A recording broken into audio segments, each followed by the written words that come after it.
చాలా సీన్స్లో. ఆ ఏజ్లో అలా చేయడం అన్నది, ఆయన అలా డైలాగులు చెప్పడం అన్నది చాలా బ్రహ్మాండమైనటువంటి పెర్ఫార్మెన్స్గా చాలా బాగుంది. ఆ త్రిశూలము ఒకటి చాలా బాగా నటించింది. నేను చెప్పిన ఈ ఐటమ్ సాంగు సినిమాకి ఎందుకు హైలైట్ అవుతుందంటే 500 మంది డాన్సర్స్ని ఒక రకంగా స్టెప్స్ వేసి ఏ స్టెప్ ఎక్కడ తీసినా మళ్ళీ ఇంకోసారి రీషాట్ తీయాలి.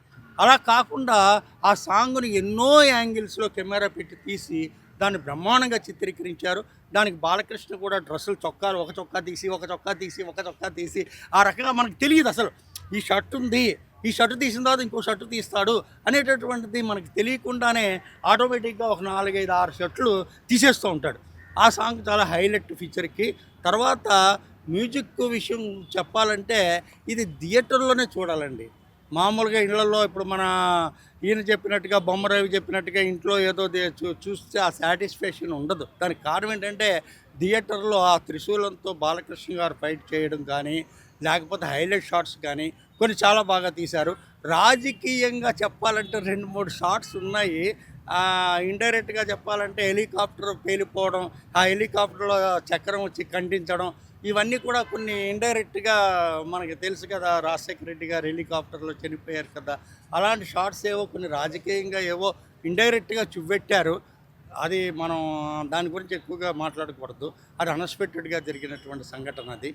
కాబట్టి ఏంటంటే సినిమా యొక్క ఇది చేయాలంటే ఇవాళ రేపు మనకు తెలుసు అంతా గ్రాఫిక్సు, డూబు, సేమ్ హీరో లాంటి ఒక వ్యక్తిని ఫైటర్ని ఎందుకుని ఆయనకి అదే డ్రెస్ వేసి జంపులు చేసేయడం, ఫైటింగ్లు చేసేయడం, అదే హీరో చేసేయడం, ప్రజలు ఇది చేయడం అలాంటిది లేకుండా బాలకృష్ణ ఏ ఏజ్లో, బాలయ్య బాబు ఆ ఏజ్లో అలా చేశారంటే చాలా గ్రేట్ అని చెప్పాలి. ఆ ఏజ్లో ఇప్పుడు ఉండేటటువంటి హీరోస్ కూడా అందరూ డూబే కదా. మనం ఏంటంటే ప్రేక్షకులు తప్పట్లు కొట్టేసి వాడు ఎగిరేసి ఇంకేమైనా ఉందో జంపులు చేసేసి ఫైట్లు చేసేసి అది చేసేసి చేస్తున్నారు. అవన్నీ డూబులు చేస్తారన్న సంగతి ప్రజలకి కాస్త అవగాహన లేకపోవచ్చు. మాలాంటి వాళ్ళు చాలామంది చూసాం కాబట్టి ఆ ఎక్స్పీరియన్స్ని బట్టి మాకు తెలుస్తుంది ఏది డూబు కాదు, ఏది గ్రాఫిక్ కాదని చెప్పి. దీంట్లో ఫైట్స్లో త్రిశూలం పెట్టి ఇది చేసే మనం రోబో సినిమాలో చూసారా, రజనీకాంత్ అది చేస్తారు. అలాంటి సీన్స్ కొన్ని ఉన్నాయన్నమాట. దీంట్లో ఆ త్రిశూలంతో ఇలా పైకెత్తేయడం, అందరినీ ఇది చేసేయడం అన్నది కొన్ని లిస్కీ షాట్స్ ఉన్నాయి. ఆ లిస్కీ షాట్స్ కూడా బాలకృష్ణ గారు బాగా చేశారు. ఈ సినిమాకి మంచి ఆదరణ లభించి వాళ్ళు పెట్టినటువంటి క్యాపిటల్కి ఇంకా ఎక్కువగానే డబ్బు వస్తుందన్నమాట. బాగుంది. సనాతన ధర్మము, భగవంతుడు మనకు వచ్చినప్పుడు మనని కాపాడుతాడు అనేటటువంటి చేశాడు. ఇంకొక పాయింట్ ఏంటంటే మనకి కుంభమేళా జరుగుతుంది కదా, ఆ కుంభమేళా వెళ్ళని వాళ్ళు ఈ సినిమా తప్పకుండా చూడాలి. దానికి కారణం ఏంటంటే కుంభమేళా షాట్లు ఎంతో బ్రహ్మాండంగా చూపెట్టారు సినిమాలో. కుంభమేళాలో జరిగినటువంటి ఇదంతా కూడా చాలా బాగా చూపెట్టారు.